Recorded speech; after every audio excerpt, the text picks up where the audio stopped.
అరే రవి, చెప్పమ్మా. జ్యోతి తమ్ముని దగ్గర పోయి ఉండమంటుంది బెట్ట నన్ను. ఏమండి సార్, నాకు కాదుగా మీ అమ్మతో నేగలేను, మీ అమ్మకి నేను సేవ చేయలేను. మీ అమ్మని తీసుకపోయి మీ తమ్ముడు వాళ్ళ ఇంట్లో నన్ను వదిలేసే, లేకపోతే ఓల్డ్ ఏజ్ హోమ్లోనైనా వదిలేసే, అంతేగాని నేనైతే చూసుకోలేను.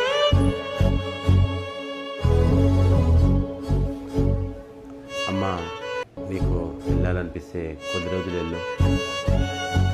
సరే బెట్ట, నేను పోతా, మీరు మంచిగా ఉండండి. అత్తమ్మా, మీరా? బాగున్నారా? రండి అత్తమ్మా. మా అమ్మ వచ్చిందా? అమ్మా బాగున్నావా? రారా. ఇక నుండి ఈ రూమ్ నీది. నువ్వు ఎన్ని రోజులు కావాలంటే అన్ని రోజులు ఉండు. నువ్వు రెస్ట్ తీసుకో, నేను ఛాయ్ తీసుకొస్తామ్మా.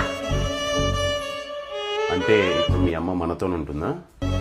ఏం చెప్పాలండి, మా మరదల్ని మా అమ్మ ఎంత సపోర్ట్ చేస్తుంది, ఎంత మంచిగా చూసుకుంటుంది. ఈయాడు దినం ఇంట్లోకేం చెల్లిపో అని అన్నదంట, బాధపడుకుంటూ వచ్చిందండి. మీ మరదలు అట్లా అంటే మీ తమ్ముడు ఏమనలేదా? వాడి గురించి ఏం అడుగుతారండి, వాడైతే దాని ప్రేమలో పిచ్చోడైపోయిండు. కుటి, నీకు ఈ విషయం గుర్తుందా? కరెక్ట్ 1 month కింద మన ఇంట్లో ఇదే జరిగింది.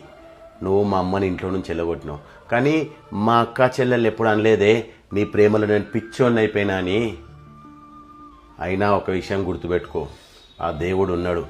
నువ్వు నన్ను కన్న తల్లిని ఇంట్లో నుంచి వెళ్ళగొట్టినా నిన్ను కన్న తల్లి నా ఇంటికి వచ్చింది.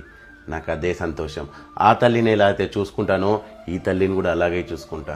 మీ అమ్మని ఎక్కడికి పంపించాల్సిన అవసరం లేదు. ఇప్పుడున్న జనరేషన్లో కోడలు అనుకుంటుంది ఇది నా ఇల్లు అని, అత్తని ఇంట్లో నుంచి వెళ్ళగొట్టి.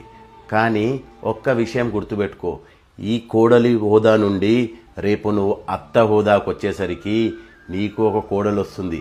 ఆ కోడలు వచ్చి నీకు నీ అత్తగతే పంపించి నిన్నింట్లో నుంచి వెళ్ళగొడితే అప్పుడు గుర్తుకొస్తుంది నీ అత్త విలువేందో నీకు. అప్పుడు నువ్వు ఎంత పశ్చాత్తాపడ్డా మీ అత్త బ్రతుకుందనుకో నీ అదృష్టం.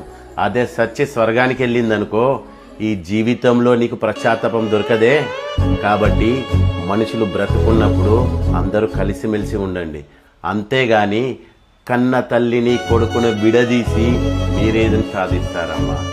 కాబట్టి కొంచెం అర్థం చేసుకోండి. తప్పైందండి, నేను చాలా పెద్ద తప్పు చేసిన.